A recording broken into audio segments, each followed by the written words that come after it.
a Universidade Federal do Maranhão apresenta a histologia do sistema reprodutor masculino. A equipe é composta pelos seguintes integrantes: Pedro Hinojosa, Ariadne Braga, Willardi Figueiredo, Angélica Rabelo, Ana Catarina e Giovana Gomes. Antes de compreendermos a histologia desse sistema, é importante entender a sua anatomia. O sistema genital masculino é um conjunto de órgãos responsáveis pelo processo de fecundação e tem relação com o prazer sexual. Esse sistema é dividido em órgãos externos e internos.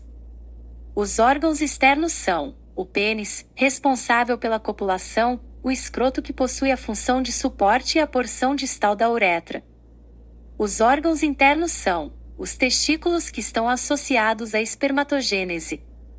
As vias condutoras de fluidos são os epidídimos, os ductos deferentes e os ductos ejaculatórios, incluindo a uretra. Já a próstata, as glândulas seminais e bulbouretrais são anexas ao sistema genital.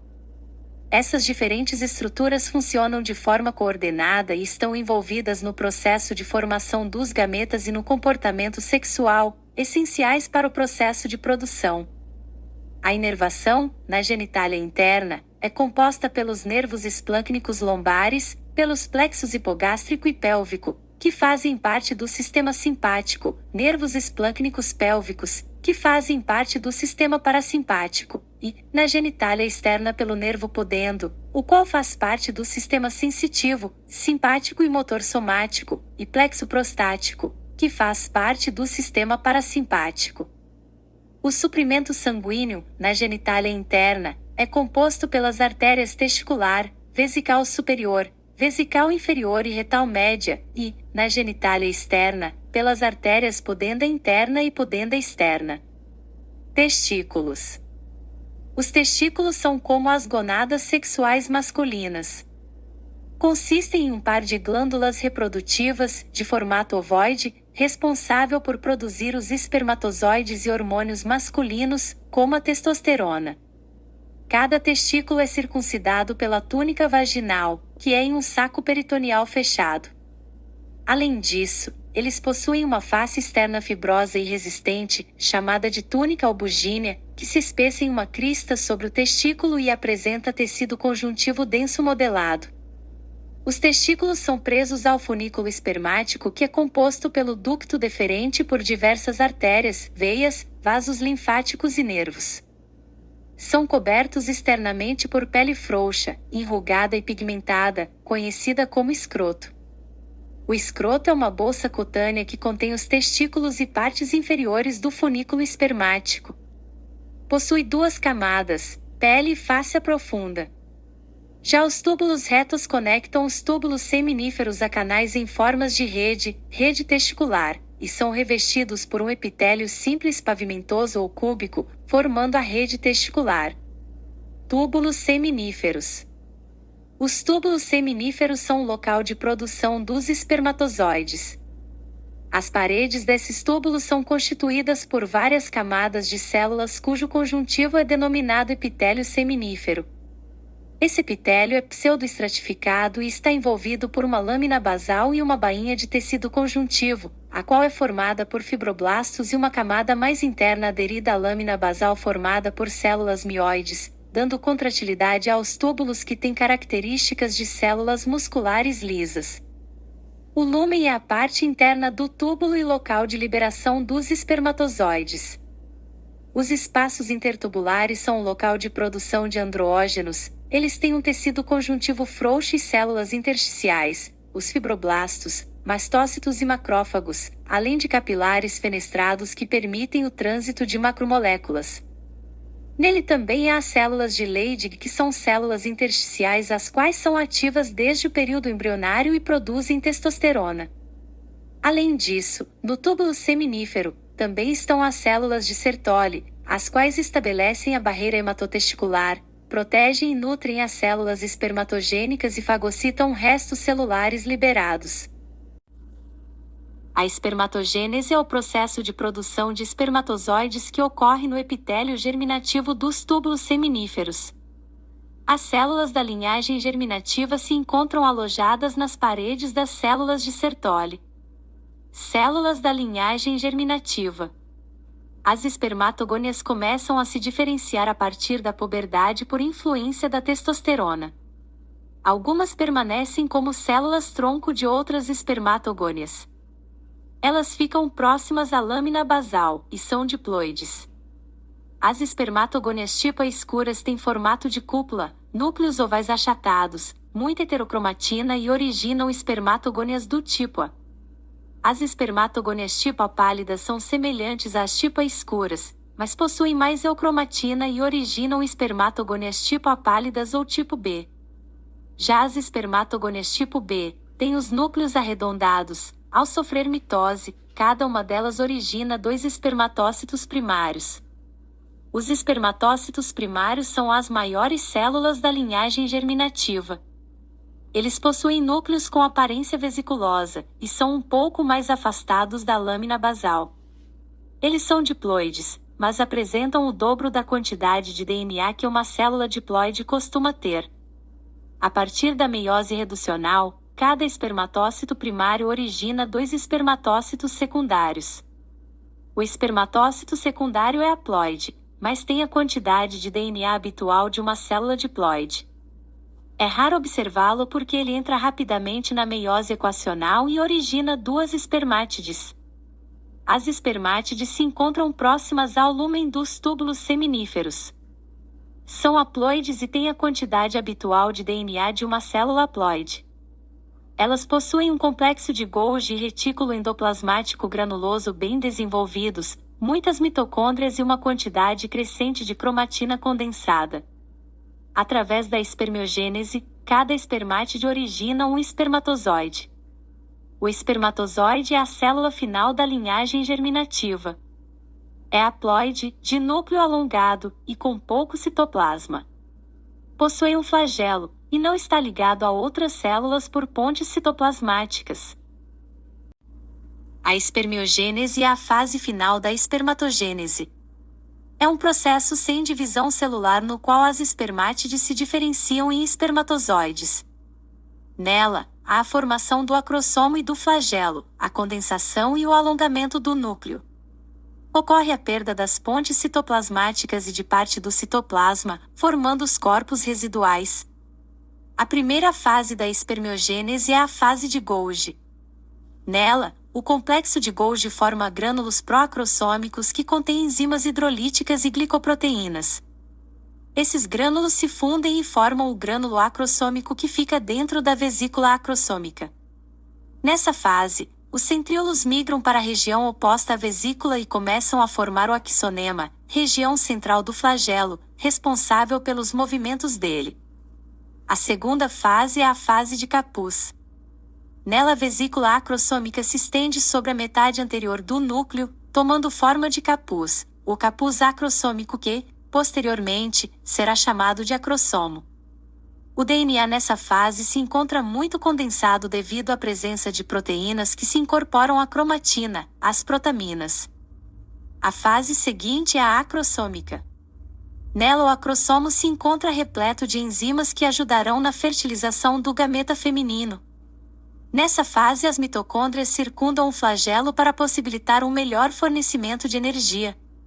Os centríolos se posicionam na região posterior do núcleo. E é formada a bainha mitocondrial. Ela se localiza ao redor do axonema e une o núcleo ao flagelo. A bainha mitocondrial é envolvida pela bainha fibrosa que se estende até perto da extremidade do flagelo. Os microtúbulos também formam o manguito, que é uma estrutura que auxilia no alongamento celular. Ele se estende do acrossomo até o polo posterior da célula. Nessa fase o núcleo se torna mais longo, condensado e menos volumoso. O manguito é dissociado e o seu lugar é ocupado pelo ânulo, estrutura que delimita a junção entre a peça principal e a peça intermediária do espermatozoide, impedindo que a bainha mitocondrial se desloque em direção ao interior do flagelo. No final dessa fase, a célula vai para a base do túbulo seminífero e o flagelo se projeta em seu lúmen, enquanto a cabeça fica imersa na célula de Sertoli. A última fase da espermiogênese é a fase de maturação, na qual as pontes citoplasmáticas e boa parte do citoplasma são desprendidos, formando os corpos residuais. Então os espermatozoides são liberados no túbulo seminífero, mas só ganham mobilidade após passar pelo epidídimo. O espermatozoide é composto por uma cabeça e uma cauda. A cabeça é achatada e aguda, e sua membrana plasmática é contínua com a da cauda. Nela está o acrossomo. Já a cauda é composta pelo colo, que conecta a cabeça à peça intermediária, onde está a bainha mitocondrial, peça principal, estrutura mais longa da célula, vai do ânulo até a peça terminal, na qual os microtúbulos se encontram desorganizados. O ciclo do epitélio germinativo é composto por 6 estágios diferentes. Estágios são padrões de associação celular. Cada ciclo do epitélio germinativo dura cerca de 16 dias. A espermatogênese demora entre 64 e 74 dias para se completar, ou seja, entre 4 e 5 ciclos. Células de Sertoli. Elas são células do tecido epitelial dos túbulos seminíferos. São difíceis de identificar devido às reentrâncias em sua superfície. Estão conectadas por junções oclusivas as quais formam uma barreira hematotesticular. Possuem núcleo proeminente, vesiculoso, anguloso e claro. Suas funções incluem o suporte, a proteção e o suprimento nutricional das células germinativas. São elas que fagocitam os corpos residuais liberados pelas espermátides em estágio de maturação. As células de Sertoli secretam a ABP, proteína que se liga a androgênios, como a testosterona, mantendo a concentração desse hormônio nos túbulos seminíferos. Também são responsáveis pela secreção de transferrina, proteína que transporta o ferro, de ceruloplasmina, proteína que transporta o cobre, e do ativador do plasminogênio, entre outras substâncias. Nessa imagem podemos observar as células de Sertoli nos túbulos seminíferos.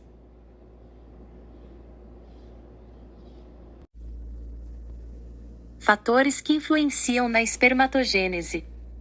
Os hormônios são os fatores mais importantes que controlam a espermatogênese, sendo eles os hormônios hipofisário FSH e LH nas células testiculares. O hipotálamo secreta o hormônio liberador de gonadotrofinas, GnRH, que atua sobre a hipófise, a qual secreta o hormônio folículo estimulante, FSH, e o hormônio luteinizante, LH. O LH atua em Leydig para estimular a produção de testosterona. A testosterona estimula a espermatogênese e é responsável pelas características sexuais secundárias. Já o FSH atua em Sertoli promovendo a síntese e secreção de proteína ligante de andrógeno, ABP. A proteína produzida pela célula de Sertoli se liga à testosterona e a transporta para o lúmen dos túbulos seminíferos. Ao contrário da testosterona, o estrogênio e a progesterona inibem a espermatogênese. A temperatura é um fator muito importante para controlar a espermatogênese, pois ela só acontece em torno de 1 grau Celsius abaixo da temperatura corporal normal. Outros fatores que influenciam na espermatogênese: criptorquidia, quimioterapia, varicocele, desnutrição. Tecido intersticial. Tecido intersticial envolve os túbulos seminíferos. Ele é um tecido conjuntivo frouxo rico em vasos sanguíneos, linfáticos, nervos e células intersticiais, também são chamadas de células de Leydig. Esse tecido é fundamental para o transporte de hormônios, nutrição das células dos túbulos seminíferos e a produção de andrógenos. Ademais, ele possui diversos tipos de células, como fibroblastos, macrófagos, mastócitos e células conjuntivas indiferenciadas. Células de Leydig. As células de Leydig são poligonais e possuem um núcleo central e um citoplasma eosinófilo rico em pequenas gotículas de lipídios. Essas células são responsáveis pela produção do hormônio testosterona, que está ligada ao desenvolvimento das características secundárias masculinas. Além disso, como são células produtoras de esteroides, Possuem retículo endoplasmático liso e mitocôndrias em abundância. Uma característica típica dessas células são os cristais de Henke, que são proteínas cristalizadas com o formato de bastões. Ductos intratesticulares. São compostos pelos túbulos retos, rede testicular e ductos eferentes. Eles seguem para os túbulos seminíferos e conduzem espermatozoides e fluidos. Túbulos retos. São túbulos curtos retilíneos contínuos aos túbulos seminíferos situados no mediastino do testículo. Eles são revestidos pelas células de Sertoli no segmento inicial, e por epitélio simples cúbico no segmento principal. Possuem células cuboides com curtos microvílos abaulados e a maioria possui um único flagelo. Assim, eles conduzem os espermatozoides dos túbulos seminíferos até a rede testicular. Rede testicular. Os túbulos retos desembocam na rede testicular, que é composta por uma série complexa de canais interconectados e anastomosados. Ela é revestida por um epitélio simples cúbico que possui numerosos microvílos e um único flagelo que estão situados no mediastino do testículo. Nessa rede, passam os espermatozoides imaturos advindos dos túbulos retos. Ductos eferentes. Da rede testicular saem de 10 a 20 ductos eferentes que são responsáveis por conduzir os espermatozoides até o epidídimo. Eles possuem áreas de células cúbicas não ciliadas que se alternam com células cilíndricas ciliadas, assim os cílios batem impulsionando os espermatozoides, enquanto as células não ciliadas absorvem a maior parte do fluido produzido pelas células de Sertoli. Possuem um epitélio pseudoestratificado colunar e uma delgada camada de células musculares lisas orientadas circularmente em volta da lâmina basal do epitélio. Ductos extratesticulares. Os ductos genitais extratesticulares são compostos pelos ducto epididimário, o ducto deferente e o ducto ejaculatório. Eles transportam os espermatozoides do testículo para o meato do pênis. Ducto epididimário. O ducto epididimário é um túbulo intensamente enovelado que, junto com o tecido conjuntivo adjacente e os vasos sanguíneos, formam o corpo e cauda do epidídimo, o qual é subdividido em 3 regiões: cabeça, corpo e cauda. A cabeça e o corpo são altamente espiralados. Na porção distal da cauda ocorre o armazenamento dos espermatozoides por um curto espaço de tempo. Além disso, o lúmen do epidídimo é revestido por um epitélio pseudoestratificado que possui esterocílios longos e ramificados. Nesse epitélio há células principais e basais. As células principais se estendem do lúmen à lâmina basal, apresentam estereocílios e núcleos ovais irregulares. Já as basais são pequenas células esféricas associadas à lâmina basal e têm núcleos arredondados com um grande número de heterocromatina, os quais dão um aspecto denso a essa estrutura. O epidídimo atua no transporte de espermatozoides por peristaltismo para a região da cauda e ficam armazenados até o momento da ejaculação. Além disso, também ocorre a maturação dos espermatozoides. Ductos deferentes. O ducto deferente é um tubo muscular que conduz os espermatozoides da cauda do epidídimo para o ducto ejaculador. Ele possui um lúmen estreito e uma espessa camada de músculo liso, o qual sofre contrações peristálticas fortes que expulsam o sêmen da ejaculação. A maior parte do trajeto é coberta por um epitélio colunar pseudoestratificado, qual possui uma lâmina basal que separa o epitélio do tecido conjuntivo frouxo fibroelástico subjacente e a camada muscular. Ele também faz parte do cordão espermático. Como o ducto deferente possui uma parede muscular de 1 milímetro de espessura, ele é facilmente perceptível através da pele do escroto.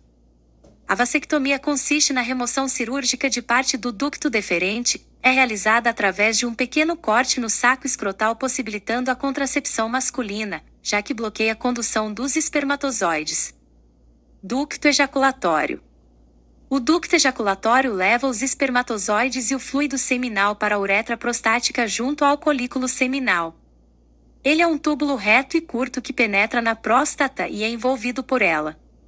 O seu lúmen é revestido por um epitélio simples cilíndrico, mas não possui músculo liso, e em sua parede tem um tecido conjuntivo subepitelial preguiado, o que caracteriza um aspecto irregular. Glândulas acessórias. Elas são órgãos túbulo-alveolares, responsáveis pela maior parte da secreção do líquido ejaculado. A secreção produzida por essas glândulas se mistura com os espermatozoides e forma o sêmen.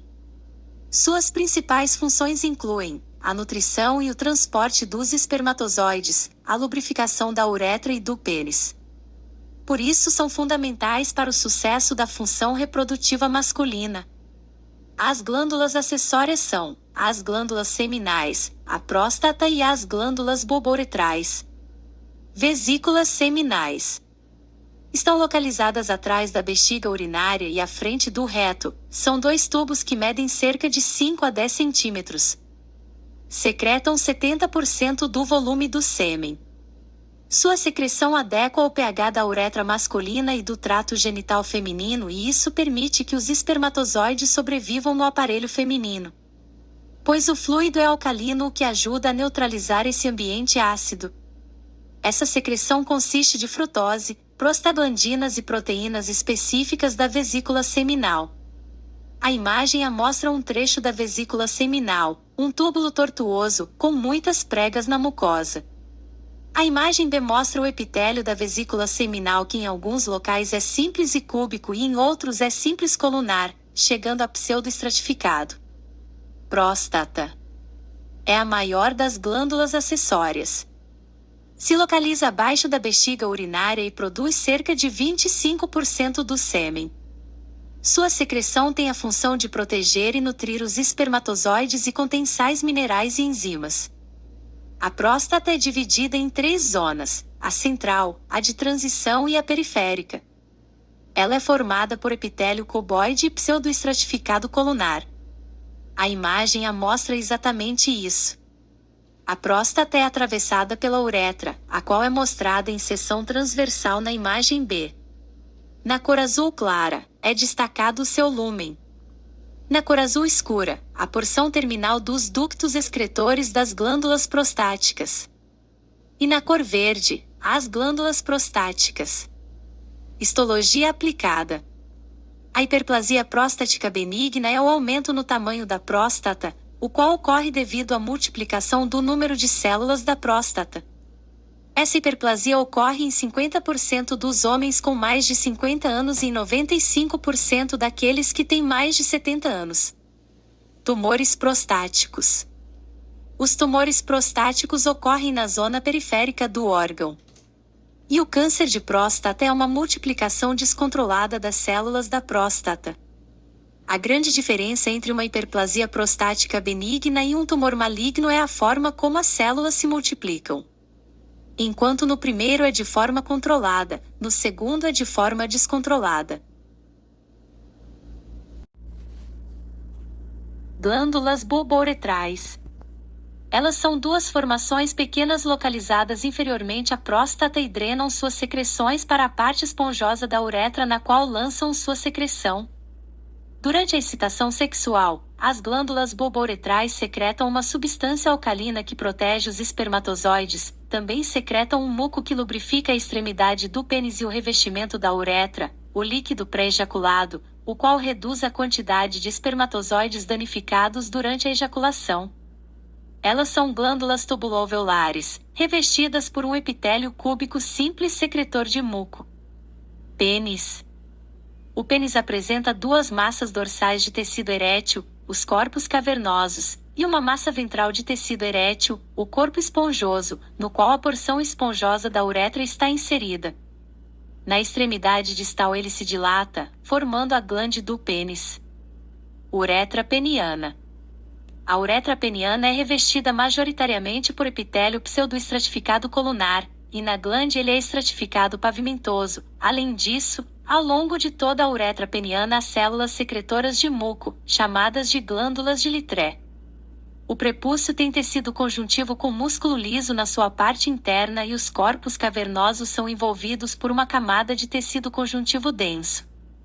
Essa imagem histológica apresenta uma uretra peniana em corte transversal. A cor azul escuro mostra a parede da uretra peniana, a azul claro o seu lúmen, a vermelha mostra os corpos cavernosos esponjosos revestidos pela túnica albugínea de tecido conjuntivo, e de preto estão os espaços vascularizados do tecido erétil. Ereção. Os corpos cavernosos possuem um tecido erétil e estímulos fazem com que as artérias desses corpos se dilatem, deixando o pênis rígido, o que facilita a penetração no canal vaginal durante o ato sexual. Essa rigidez é chamada de ereção. Ela é um processo hemodinâmico controlado por impulsos nervosos sobre o músculo liso das artérias do pênis e sobre o músculo liso das trabéculas que cercam os espaços vasculares dos corpos cavernosos. Ao contrário do pênis ereto, o pênis flácido se encontra com pouco fluxo sanguíneo,